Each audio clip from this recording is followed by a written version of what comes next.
Shalom Bapak Ibu Saudara, selamat hari Minggu untuk kita semua. Puji Tuhan kita sudah berada di bulan Desember. Luar biasa.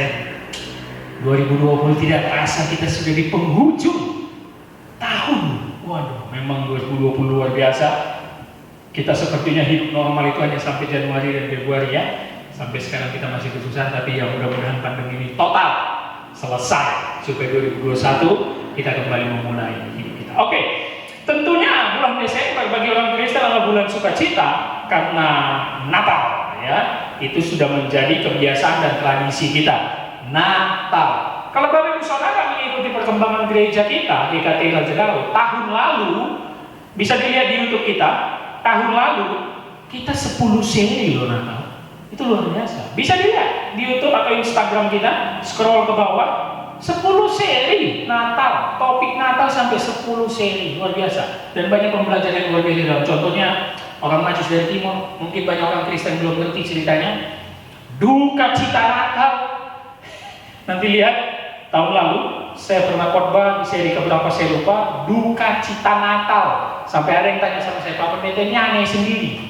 Kok ada sih duka cita Natal? Nah, itulah dia nggak ngerti Alkitab. Ya, itu topik yang sangat luar biasa. Duka cita Natal bisa ditonton. Nah, sehingga ketika masuk bulan Desember, kita tak mungkin ada tema lain selain tema Natal. Dan ini adalah seri pertama Natal. Saya menjadi kebingungan karena sudah 10 seri. 2 tahun lalunya juga sudah mulai 4 seri, benar ya? Beberapa seri. Topik apa lagi Natal ini? Tapi luar biasa, firman Tuhan ini begitu kaya untuk kita pelajari tentang juru selamat kita yang telah lahir untuk menebus umatnya. Hari ini topiknya adalah pesan agung Natal. Pesan agung Natal. Apa sih yang Allah ingin sampaikan di momen Natal? Saya tidak berbicara tradisi Natal itu kapan ya. Itu terserah Bapak Ibu Saudara dan yang kita pelajari. Mau Bapak Ibu Saudara percayanya bukan Desember, nggak ada masalah. Bukan sesat, bukan. Mau percayanya di April, Juni, nggak ada masalah. Tapi yang mau saya sampaikan, pesan agung Natal. Oke? Mari buka kitab kita dari Injil yang sangat luar biasa, Injil Yohanes pasal 1. Di awal-awal langsung kita gali Bapak Ibu Saudara. Injil Yohanes pasal 1 ayat 14. Ini adalah ayat yang sangat terkenal. Injil Yohanes pasal 1 ayat 14. Satu ayat kita gali dan kita pahami apa pesan agung Natal ditulis dari Rasul Yohanes ini. Injil Yohanes pasal 1 ayat 14 saya bacakan untuk Bapak Ibu Saudara semua. Beginilah firman Tuhan. Firman itu telah menjadi manusia dan diam di antara kita. Dan kita telah melihat kemuliaannya, yaitu kemuliaan yang diberikan kepadanya sebagai anak tunggal Bapa, penuh kasih karunia dan kebenaran. Amin. Demikianlah firman Tuhan. Bapak Ibu Saudara, pembukaan atau prolog Injil Yohanes ini menggunakan bahasa yang cukup berat. Banyak jemaat awam sulit untuk memahami pasal 1 ini. Tapi saya mau katakan sekaligus, pasal 1 ini adalah masterpiece dari Rasul Yohanes karena dia berbeda dengan Injil lainnya yaitu Matius, Markus, Lukas. Ini betul-betul bahasa, ini betul-betul penggalian makna yang luar biasa yang ditulis oleh Rasul Yohanes. Coba kita mulai dari kalimat awal. Firman itu telah menjadi manusia. Garis bawahi dulu kata firman. Siapa firman? Wah. Mau tidak mau, kita harus melihatnya dari paling atas, ayat 1 sampai 3. Perhatikan Alkitabnya, ayat 1 sampai 3. Pada mulanya adalah firman. Firman itu bersama-sama dengan Allah, dan firman itu adalah Allah. Ia pada mulanya bersama-sama dengan Allah. Segala sesuatu dijadikan oleh Dia, dan tanpa Dia tidak ada sesuatu pun yang telah jadi dari segala yang telah dijadikan. Siapa itu? Firman, Logos. Dialah Yesus Kristus. Pada mulanya dia bersama-sama dengan Allah. Firman bersama-sama dengan Allah dan firman itu adalah Allah. Jelas kalimatnya. Logos. Yesus Kristus adalah pencipta, bukan yang dicipta. Yesus Kristus adalah Allah. Dari ayat 1 sampai 3, Yohanes menjelaskan siapa firman itu. Firman itu bersama Allah, yang pertama. Firman itu adalah Allah, dan firman itu tidak diciptakan. Jelas. Dan kita tahu sang Logos ini adalah Yesus Kristus. Kenapa kita tahu? Kita lanjut dengan kalimat yang tadi ayat 14. Ayat 14 tadi kita lanjutkan ya. Firman itu telah menjadi manusia. Allah itu, yang tadi firman itu bersama-sama dengan Allah dan firman itu adalah Allah, telah menjadi manusia. Menjadi manusia artinya, bahasa teologisnya, inkarnasi. Incarnate, yang artinya tahu apa? Masuk ke dalam daging. Betul-betul seutuhnya menjadi manusia. Dia Allah, yes. Dia manusia, yes. Firman itu telah menjadi manusia. Dan itulah yang kita rayakan. Dia lahir di kandungan, dari kandungan yang dikandung Roh Kudus daripada Maria. Firman itu telah menjadi manusia. Luar biasa. Apa pesan agung Natal yang pertama, Bapak Ibu Saudara? Pesan agung Natal yang pertama, Allah menjadi manusia. Wah. Kenapa saya katakan topik kita ini pesan agung? Karena nggak akan semua percaya pesan ini. Pesan agung ini hanya dipercaya oleh orang-orang yang dipilih dan dipercaya oleh Allah Bapa yang menciptakan langit dan bumi ini. Makanya pesan agung pertama, Allah menjadi manusia. Kalau kita kumandangkan ini keluar, ini menjadi bahan tertawaan. Oh, Allah jadi manusia, ngapain dia jadi manusia? Tapi Yohanes menulisnya sangat jelas. Dia inkarnasi, masuk ke dalam daging, merendahkan diri seperti kata Paulus di Filipi, mengosongkan dirinya, mengambil rupa seorang hamba manusia. Yang pertama pesan agung Natal, percayailah Bapak Ibu Saudara, Allah menjadi manusia. Kita terkadang merayakan Natal hanya terlalu hingar-bingarnya aja, hanya sukacita dengan nyanyi-nyanyi yang terkenal itu. Tapi kita lupa bagaimana masuk akal Allah menjadi manusia. Kalau itu masuk akal, maka siapakah kita manusia? Allah saja yang begitu besar, pencipta langit dan bumi, segala sesuatu diciptakan melalui Dia, oleh Dia. Dia mau jadi manusia. Ini kan luar biasa. Kita manusia mau jadi Tuhan. Terbalik. Jadi memang kita manusia nggak tahu diri memang. Allah saja yang maha besar mau mengosongkan diri dan merendahkan diri, mengambil rupa seorang manusia. Iya kan? Tapi kita maunya jadi Tuhan. Maka di pesan agung Natal ini, ketika kita tahu Allah jadi manusia, betul-betullah kita meyakini, aku harus merendahkan diri serendah-rendahnya. Sebagaimana Tuhan Yesus Kristus, Allah mau turun menjadi manusia. Itu Natal. Jangan hanya ambil makna, dia mau lahir di kandang domba lu. Ya kita kan nggak mungkin anak kita lahir, kita melahirkannya di kandang domba. Ya enggak, di rumah sakit, fasilitas mewah tetap. Bukan itu kan meaningnya adalah perendahan diri. Itu penting. Pesan agung Natal, kita harus semakin merendahkan diri. Karena banyak orang datang ke Natal malah meninggikan diri. Karena dia tahu pesta Natal, pesta yang ditemukan dengan banyak orang ya. Kita tahu gereja itu selalu penuh dalam pesta Natal, betul ya? Yang nggak pernah gereja pun jadi datang kalau Natal ya. Puji Tuhan corona tak jelas sekarang kan? Itulah. Jadi gak ada gereja kan? Ada positifnya juga memang. Supaya kita tak meninggikan diri, sok-sok bergaya lah, pakai segala bentuk emas lah. Sok merasa paling hebat, paling depan, punya jabatan lah, duduk paling depan lah. Supaya dilihat orang, terpandang lah, padahal gereja sekali setahun. Jangan.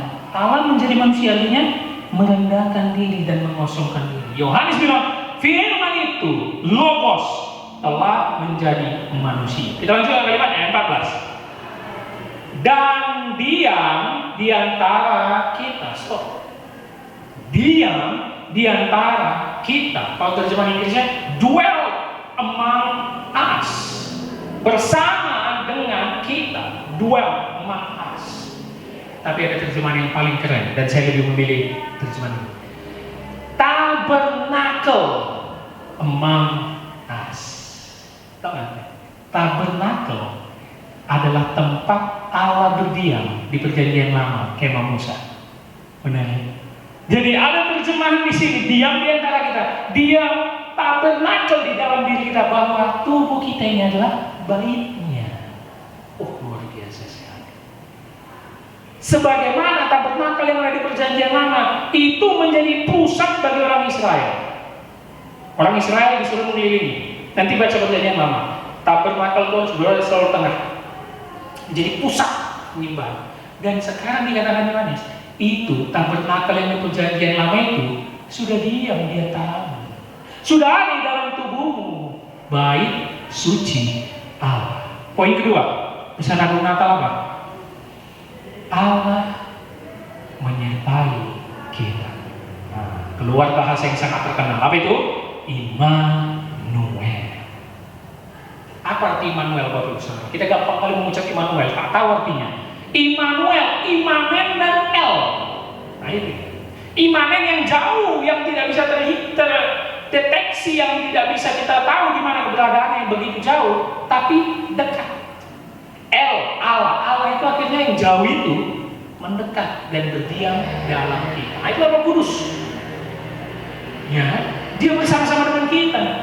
Yesus menjanjikan itu kepada murid-murid Pentakosta. Setelah Pentakosta, waduh, murid-murid menjadi orang yang baru, yang menjadi luar biasa memberitakan Injil. Dia sudah diam di antara kita. Kalau Allah menyertai kita, dia diam di antara kita. Apa artinya? Apa artinya? Dia yang mengatur hidup kita, Bapak Ibu Saudara. Nah, itu maknanya. Kenapa kita lebih sering memilih cara kita untuk menyelesaikan masalah? Jangan-jangan Allah nggak diam di antara. Jangan-jangan pesan Natal tak pernah kau dengar. Jangan-jangan makna Natal kau nggak tahu. Ngomongnya deh Immanuel. Nggak tahu arti. Kalau memang Roh Kudus ada dirimu, artinya apa? Tuhan yang mengatur hidupmu, Dia yang diam di situ, biar Dia yang memimpin. Kita sering sekali ada masalah. Apapun yang kita lakukan, pasti pakai emosi kita, pakai kekuatan kita. Betul ya? Berantem sama suami istri, berantem sama teman, mau menyelesaikan masalah, emosi kan? Seakan-akan Roh Kudus ngomong, jangan pakai cara Tuhan, ampun, enggak, minggir kau Tuhan, biar pakai cara Tuhan selesaikan. Kita bogem orang, kita pakai cara kita. Habis itu Natal, Immanuel. Banyak penipu kita sekarang ini.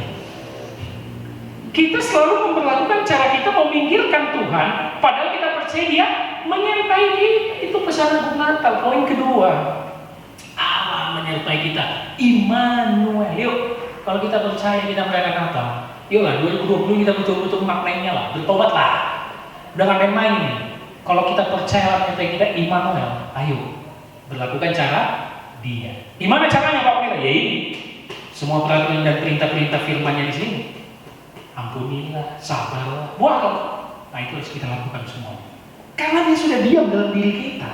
Tabernakel, dwell among us. Kenapa mungkin kita bisa pakai cara kita? Tidak mungkin. Itu arti Immanuel. Allah yang begitu jauh, akhirnya sudah mendekat dan menyertai kita. Ketika kita yakin Dia menjadi manusia, mau merendahkan diri sama dengan kita, dan Dia betul-betul semakin dekat sama kita. Karena semua manusia tidak akan bisa mencapai Allah yang jauh di sana. Itulah peristiwa Menara Babel di perjanjian lama kan? Tidak mungkin. Ditertawakan. Tapi Dia mau yang datang, mau sama dengan kita, mendekat dengan kita. Bayangkan murid-murid itu. Kalau kita pikir-pikir ya, enak kali mereka ya. Bersinggungan sama Tuhan, dekat ngobrol sama Tuhan. Ya walaupun mereka nggak yakin waktu itu adalah Allah kan, Mesias kan. Tapi setelah kita paham, setelah ditulis semua dia bilang, kayaknya mereka ya dekat. Kalau Dia tetap di surga, bertahta, mau sampai kapan kita mau menjangkaunya ke sana? Pakai tangga? Nggak mungkin. Nah itu arti Immanuel. Kita lanjut dengan firman itu telah menjadi manusia dan diam di antara kita, dan kita telah melihat kemuliaannya. Apa yang dimaksud Yohanes? Melihat kemuliaannya. Ini adalah pengalaman dia sebagai rasul yang telah mengikuti Yesus Kristus. Kita telah melihat kemuliaannya. Kemuliaannya sebagai apa? Lanjut dengan kalimatnya. Yaitu kemuliaan yang diberikan kepadanya sebagai anak tunggal Bapa. Jadi kemuliaan yang ditulis Yohanes itu adalah kemuliaan dari Allah Bapa. Perhatikan, anak tunggal Bapa bukan artinya anak nomor satu, bukan ya, bukan anak sulung yang diciptakan, bukan. Memang menggali Yohanes pasal 1 ini penuh dengan polemik, bisa sesat kita di sini kalau nggak paham semua makna, konteks dan bahasa asli. Bukan berarti anak tunggal Bapa dia diciptakan, anak pertama, anak tunggal. Bukan. Dia anak tunggal Bapa. Kalau bahasa Inggrisnya begotten son. Yang artinya unik. Kenapa unik? Memiliki ciri dan karakter sama dengan Bapa. Itu dia dalam terjemahan asli. Anak tunggal Bapa. Kenapa ada kata anak tunggal Bapa? Karena dia memang harus menjadi manusia, harus mengambil rupa hamba.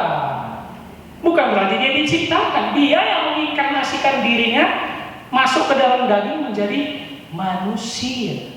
Jadi anak tunggal Bapa adalah anak yang unik, anak yang mencerminkan karakter dari Bapanya, yaitu Yesus mencerminkan karakter Allah itu sendiri. Makanya di Alkitab itu ditulis apa? Mau lihat Allah? Mau lihat Allah? Lihat Yesus. Mantap ya. Yesus juga bilang sewaktu perjamuan kudus ya, di Yohanes 14.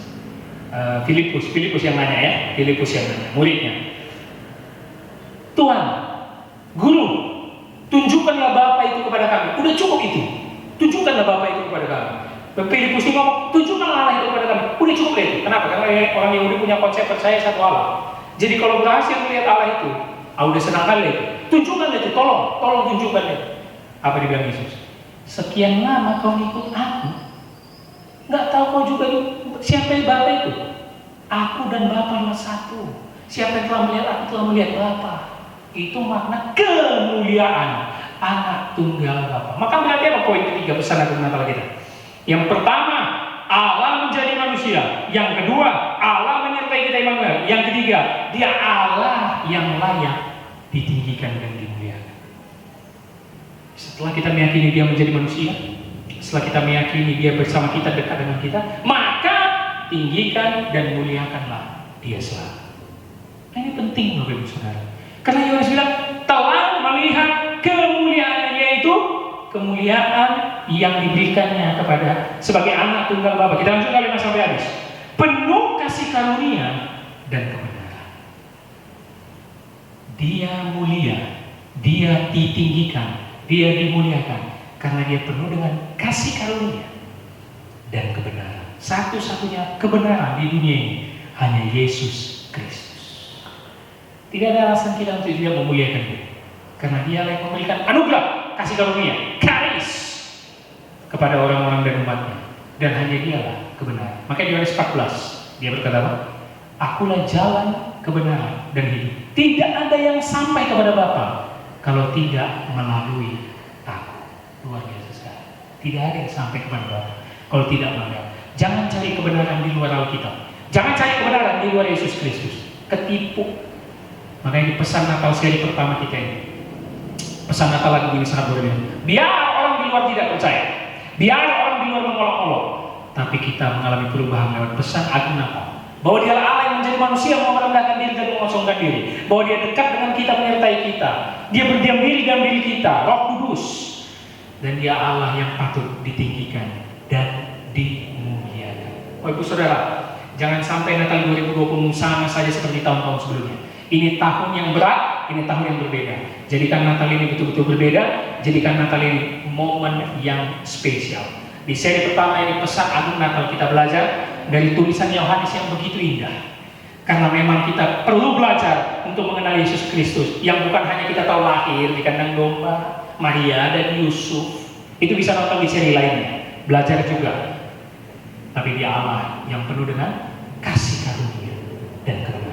Mengucap syukurlah ketika memang kita mendapat kasih karunia. Mengucap syukurlah ketika kita betul-betul menemukan kebenaran itu. Tentu menemukannya bukan karena kekuatanmu, tapi karena engkau sudah mendapat kasih karunia-Nya. Dialah kebenaran. Maka itu jalani hidupmu di Natal ini dengan hidup benar. Jalanlah hidupmu selama 2020 dan menuju 2021 akhir ini, masuk ke 2021 ini dengan menandakan orang yang mendapat kasih karunia. Ayo, kita harus mengalami kebenaran dalam hidup kita. Dan itu hanya ada di dalam pribadi Yesus Kristus. Saya menghimbau, Bapak Ibu Saudara, kita tetap kuat. Walaupun mungkin sukacita Natal kita berbeda di tahun-tahun sebelumnya, tapi saya yakin pesan agung ini membuat kita belajar untuk mengenal siapa Yesus Kristus itu sesungguhnya. Oleh karena itu, jangan main-main lagi. Jangan menganggap Natal hanya selebrasi atau pesta pora, bukan. Ini saatnya kita merenung di tengah masalah yang tidak jelas ini.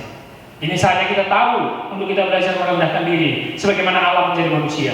Ini saatnya kita semakin dekat dengan Dia dan memperlakukan Dia yang memerintah pribadi kita. Jangan pakai otakmu, jangan pakai kekuatan pikiranmu, dan selalu tinggikan muliakan Dia, karena Dia memberikan anugerah kepadamu, menyelamatkan engkau, dan Dia memberitahu kebenaran.